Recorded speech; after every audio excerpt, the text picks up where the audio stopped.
Ще излекуваме ли дечицата? Да. Температурата ли ще мериш? Да. Да видим колко градуса е. Да.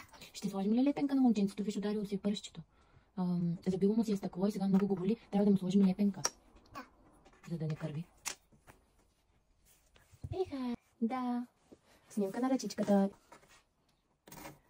Това момиченце всичко го боли. Да й направим ли рентгенова снимка, за да видим има ли нещо счупено? Да. Ето е рентгеновата снимка. Какво е положението? Всичко наред ли е с костите й?